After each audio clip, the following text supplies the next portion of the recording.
From childhood, most of us were trained to believe that failure is shameful. Bad grades, embarrassing, mistakes at work, career ending, a failed business, proof you're not cut out for success.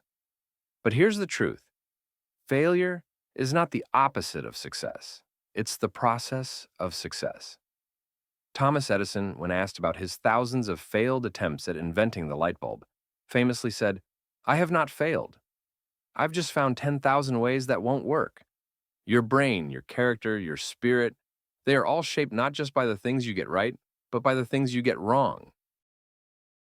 Here's what neuroscience says: every time you fail, your brain activates something called the error-related negativity response. It's a signal your brain produces when it notices a mistake. But instead of shutting you down, this process strengthens your neural pathways, essentially rewiring your brain to adapt, grow, and problem solve better. In fact, a study from MIT showed that the brain learns more effectively from errors than from successes. Failure literally teaches your brain faster than getting everything right. So, when you fail faster, you actually learn faster. And when you learn faster, you rise quicker. But let's go deeper, because this principle isn't just scientific, it's spiritual. The Bible is full of people who failed spectacularly, and yet God used those failures as stepping stones to greatness. Peter denied Jesus 3 times.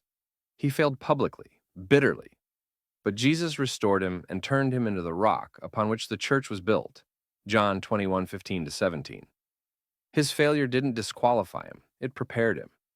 David fell into sin, adultery, and even arranging murder. Yet after repentance, God still called him a man after my own heart. Acts 13:22.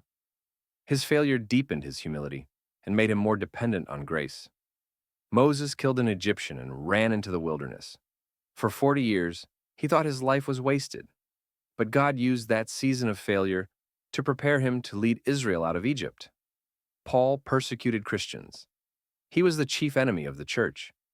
But God transformed his failure into a platform, and Paul became the writer of much of the New Testament. The pattern is clear. Failure in God's hands is never final. It's formative. The Bible even assures us in Proverbs 24:16, though the righteous fall 7 times, they rise again. And Romans 8:28 reminds us, all things work together for good for those who love God. Yes, even your failures are part of that all things. Think about entrepreneurs like Elon Musk, whose rockets literally exploded before one finally launched into orbit. Or J.K. Rowling, rejected by 12 publishers before Harry Potter changed the world. Their success wasn't in avoiding failure. It was in failing fast, learning, and trying again. But here's the catch: the only reason they rose quicker was because they didn't stay down. So how do you apply this to your life? Reframe failure. Don't see it as the end, see it as feedback. Fail quickly and cheaply. Don't spend years perfecting something. Test, try, adjust. Extract the lesson immediately. Ask, what is this teaching me? Lean on God's grace. Pray for wisdom, courage, and humility to rise again. Keep moving. The faster you get back up, the less power failure has over you. So here's the truth: failure was never meant to bury you, it was meant to build you.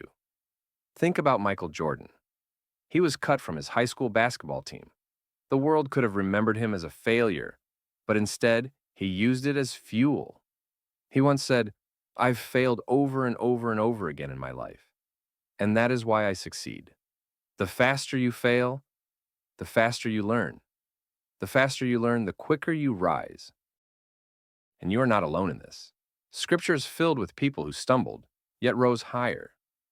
Peter failed, but grace lifted him. David stumbled, but repentance restored him. Moses hesitated, but purpose pushed him. Paul opposed God, but love transformed him. And here's something even more powerful. The Bible contains 365 times where God says, "Do not be afraid." That's one reminder for every single day of the year. A daily assurance that even in your failure, even in your lowest point, God is whispering, "Don't be afraid. I am with you."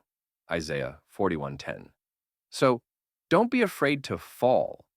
Don't be afraid to fail, because every stumble carries the seed of your strength. Fail faster, rise quicker, step boldly into the life God is calling you to live. And if this message stirred something in your heart today, don't forget to like this video, share it with someone who needs it, and subscribe to Train Your Mind for more life-changing insights every week. Because your failure is not final, and your rise is just beginning.